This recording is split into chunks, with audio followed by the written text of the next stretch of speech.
Ever feel like your ex still has a lease on your heart, even when they're long gone? Now, before we dive into how to finally evict that emotional squatter and make room for the love you deserve, please make sure you hit that subscribe button if you haven't already. And while you're at it, you absolutely have to sign up for my VIP newsletter. That's where I send out monthly affirmations, exclusive guides, and so much more to genuinely help you on your life's journey. The link to sign up is right down below in the description, so go snag your spot. You know, it's wild how someone can be completely out of your life, but their presence, or rather their absence, still casts such a long shadow. We've all been there, right? You've broken up, maybe even healed a bit, but then you catch yourself wondering, will I ever find someone who truly gets me after that? It's a completely natural thought, especially when a past relationship felt like a significant chapter in your life, even if it ended in a way you never expected. That lingering echo of what was, or what you hoped it would be, can be surprisingly persistent. And here's where it shifts, because you have to understand that feeling, that lingering doubt, it's not actually about them anymore. It's about the stories we tell ourselves after they're gone. It's about how we internalize the ending, what we take away from the experience, and sometimes, unfortunately, what we believe about ourselves moving forward. It's like carrying an emotional suitcase filled with old memories, hurts, and maybe even some blame long after you've left the trip. And here's the kicker, that suitcase is taking up valuable space for new, much better experiences. So many incredible women I talk to get stuck in this cycle. They carry the baggage of past relationships, sometimes even unknowingly, and it becomes this invisible wall between them and the person they're truly meant to be with. It's not a visible barrier, of course, but it's palpable in the way we approach new connections, the skepticism we might hold, or the unconscious comparisons we make. It's like you're walking around with a giant occupied sign on your heart when, in reality, it's vacant and ready for new tenancy. You've done the work, you've cleaned house, but if you don't consciously take that sign down, no one's gonna knock on the door because they think someone else is still living there. The tricky part here is recognizing that this wall isn't necessarily a conscious decision.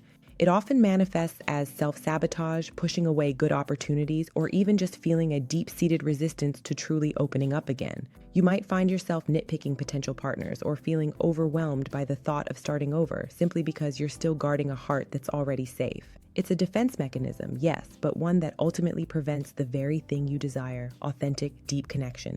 One of the biggest hurdles is letting go of the narrative.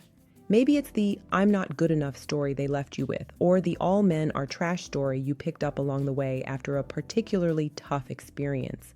Or perhaps it's the "I'll never find anyone like them again," which, let's be honest, could be a blessing in disguise depending on who them was. Whatever it is, you've got to challenge it. These narratives, these deeply ingrained beliefs, become self-fulfilling prophecies if we don't consciously address them. You have to ask yourself, is this story actually serving me? Or is it just keeping me stuck in a loop that prevents me from even seeing the amazing possibilities out there? Because, darling, the right person isn't going to fit into the same mold as the wrong one. They just won't. And if you're constantly trying to force new people into old narratives, you're not just doing them a disservice, you're doing yourself an even greater one. This is about discernment, not dismissal. It's about recognizing that every new person is a blank slate, not an automatic reincarnation of your past. And listen, this isn't about rushing into something new the moment you feel a glimmer of readiness. This is about clearing the path.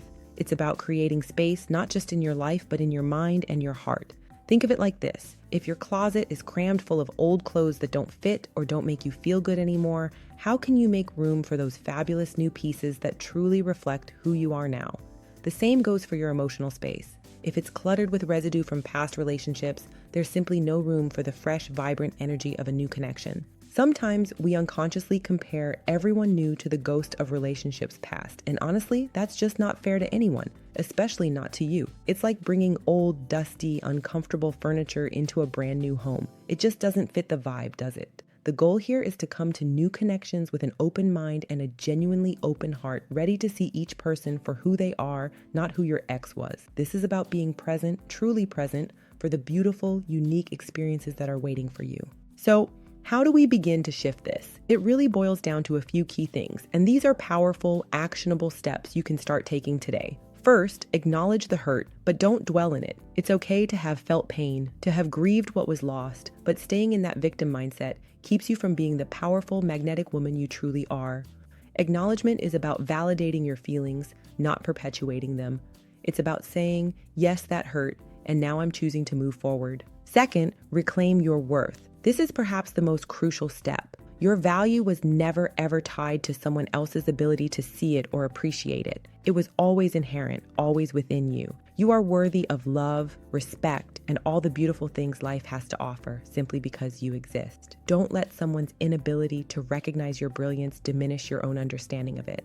This means actively practicing self-love, setting boundaries, and celebrating all the amazing qualities that make you uniquely you. And finally, envision what you truly desire. Not what you settled for in the past, not what you tolerated, but what truly lights you up. Get specific. What kind of partner truly aligns with your values? What kind of relationship brings you joy, growth, and peace? When you get crystal clear on that, you send out a completely different signal to the universe. And trust me, the universe listens. It's like setting your GPS for your dream destination instead of just wandering aimlessly hoping to stumble upon something good. It takes courage, absolutely, to shed old skins and step into your full power, but you've already shown incredible resilience by getting this far.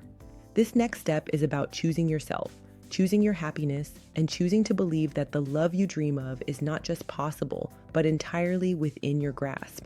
I know it may not seem like it, but your soulmate is out there, and they're waiting for the real you to show up, fully present and ready to receive the love you truly deserve.